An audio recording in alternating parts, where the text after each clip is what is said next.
High, কেমন আছো সবাই? আশা করবো খুব ভালো আছো। আমি ভালো নেই, কদিন ধরে প্রচণ্ড ঠান্ডা লেগেছে, ভালো করে কথা বলতে পারছি না, গলার ভয়েসটা একটু শুনতে খারাপ লাগছে। তো তোমরা একটু কষ্ট করে দেখে নিও পুরো ব্লগটা, আর কেমন হয়েছে অবশ্যই জানিও। হাই, গুড মর্নিং সবাইকে। কেমন আছো সবাই? আশা করবো খুব ভালো আছো। আমিও ভালো আছি, তবে বেশ কয়েকদিন ধরে খুব ঠান্ডা লেগেছে, আর এতটাই ঠান্ডা লেগেছে যে গলার ভয়েস পুরোটাই পাল্টে গেছে। তো কিছুদিন ধরে ভাবছি ব্লগ করব, তো সময় আর পড়াশোনার চাপে পড়ে আর করা হচ্ছে না।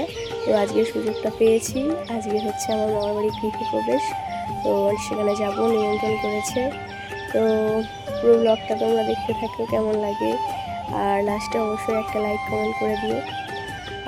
তো চলো, দেখা হচ্ছে তোমাদের সাথে। ভাই ওইখানে যাবে, ভাই এখন শুয়ে আছে, ভাই এখন ফোন দেখছে। ওর একটাই ও শুধু ফোনই দেখতে থাকে।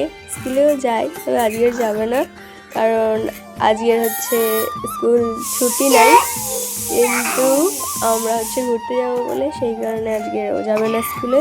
ও সারাক্ষণ ফোনই দেখতে থাকে। ওর পড়াশোনাও খুব ভালো, এটাও ঠিক।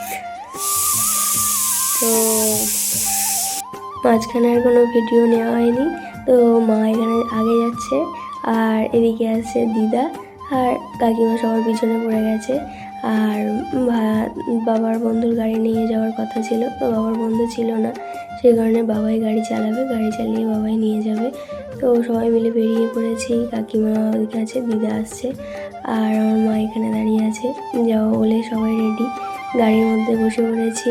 এখানে আমার ভাই দেখো একটু অবাক হয়ে গেছে, সবাই মিলে ঘুরতে যাচ্ছি।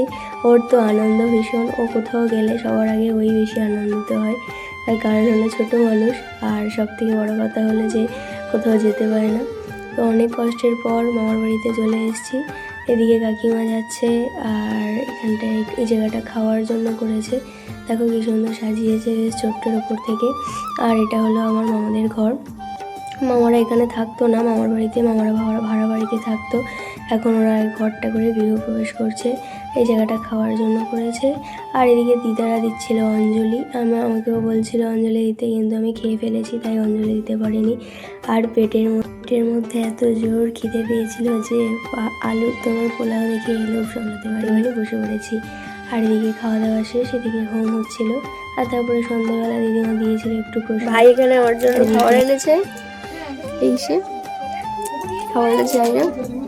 ওর কি একটা গিফট পড়েছে, ভাই দেখা গিফটটা, খুলে দেখা।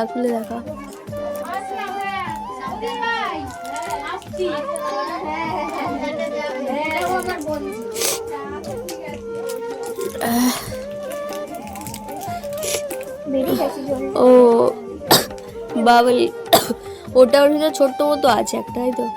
খাওয়া দাওয়ার শেষে এবার তো বাড়ি যেতেই হবে, বাড়ি যাওয়ার পালা। আর দেখো বাড়ি যাওয়ার সময় এই ছোট্ট পুচকিটি বোনটার সাথে আলাপ হয়েছে, এটা আমার একটা মাসিমণির মেয়ে।